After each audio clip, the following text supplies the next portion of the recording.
Good morning, Prime Minister. Good morning, Lisa.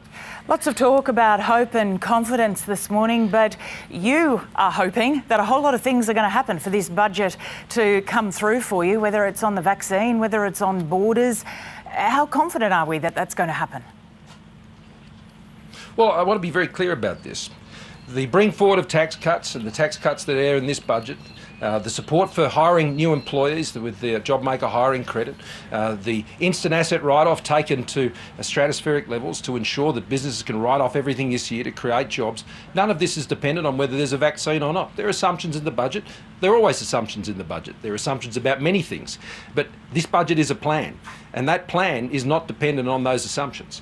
This plan is dependent on doing the things we need to do to get the economy moving and get people back into jobs, to cushion the blow of the COVID-19 recession, to recover by bringing forward those hiring and investment decisions and bringing forward those tax cuts so people can keep more of what they earn, and to ensure that we're building the economy for the future with everything from our digital transformation changes, the investments and changes we're making in training and education, $1 billion extra in research for universities, almost $500 million to support the CSIRO, whose other corporate revenues will be affected by the COVID-19 recession, and building for the future. Yep. We're going to come out of this stronger, and we're going to have another generation. Our plan is to, over the next 20, 30 years, that Australia can once again move into, just like we had over the last 30 years. And we talk about that generation and the young people and the help that there's there for them. But what do you say to a 52-year-old who worked at Qantas who doesn't have a job? There's nothing in this budget for them. And we've seen from the last recession that can end up being a devastating long-term period of unemployment for older people. Well, I know for a fact that there are many at Qantas who still remain at Qantas because of the JobKeeper program.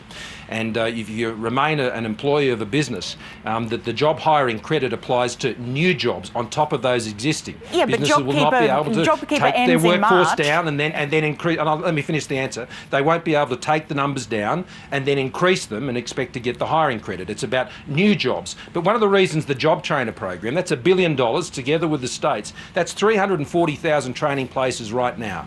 And that will often be used by those who are moving between careers. And so it may be someone who's working in the aviation sector or the hospitality sector or working in a travel agency or something of that nature and training to work in a different part of the economy which is growing. But if you don't grow the economy, there won't be these extra jobs. And what we're doing over particularly these next 2 years, which is where 90% of the spending is additionally in this budget, it's been temporary and it's been very targeted, and that's to ensure the economy can move forward and there'll be more jobs in the economy, whether you're 55 or whether you're 25 or even 65. And Prime Minister Richard Nestler owns a helicopter tour business in Victoria. He's told us this morning he's going to be selling helicopters, not buying new ones. He can barely keep his head above water. Why do you think that businesses are raring to go to spend money?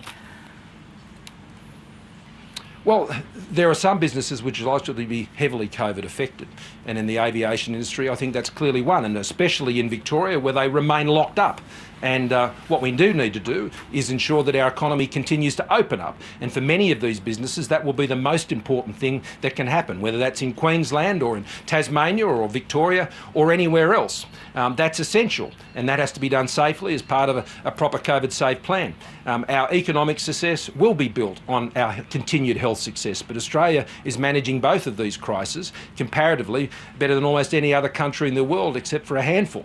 We're in a group of about half a dozen countries that are managing both of these crises as well as Australia is. But for businesses like that, we want to see those tourists come back, and as soon as those borders can come down, there's a $32 billion net import of tourism into Australia. That's $32 billion that Australians net spend overseas. Now that can be spent here in Australia, and that's why we need to get the country open safely so those businesses can move forward again and take advantage of the many measures that are in this budget. Plenty of economists also suggested that if you spent a few billion on childcare, you could actually boost annual growth far greater than what you're spending on business. Why didn't you do that? We're spending $9 billion a year on childcare, and as you would know, particularly during the course of the COVID crisis, we spent hundreds of millions of dollars to ensure that the childcare sector was able to get through, and for a period of time, we did make it free. But that is not a sustainable position. I mean, free childcare would mean those on high incomes get free childcare, while others are forced to face difficulties in other areas of budgeted expenditure. What we're doing with childcare is targeting that support, that $9 billion, to those on low and middle incomes, where you get 85% rebate on your fees. 100% fees for people who are earning $200,000 a year, waivers, I don't see how that would be a fair thing to do to those on low to middle income earners who need that support. If this doesn't work, what's left in the fiscal kitty? Well, we've demonstrated our ability to respond. And we did that because we came into this crisis better than most of the countries in the world. A AAA credit rating, a record of 1.5 million jobs that have been created, a budget that was brought back into balance, and that enabled us to move quickly. As I said, the budget comforts and cushions that initial blow. You can't get rid of the blow completely. We understand that. We had a 7% fall in our economy in June, but that compares to over 12% in New Zealand, almost 20% in the United Kingdom. But we have been able to cushion that blow. We are putting out there our recovery plan that has seen 760,000 jobs restored, or jobs that were reduced to 0 hours. 60% of the jobs that have already come back have been for women, and that's great. And in this budget, our Women's Economic Security Package is all about giving those additional choices and safety for women at work to ensure that they can be a big part of this recovery. Prime Minister, we're almost out of time. I do want to ask you, Donald Trump has again been downplaying the dangerousness of COVID. Should people here in Australia heed the President's advice not to be afraid of coronavirus? We've had a uniquely Australian response to COVID-19. Yes, but what about Donald Trump's response? It meant, well, Donald Trump doesn't run Australia. Donald Trump is responsible for the United States, and I'm sure Australians will look to the Australian government and the state governments to take their directions from the health authorities here.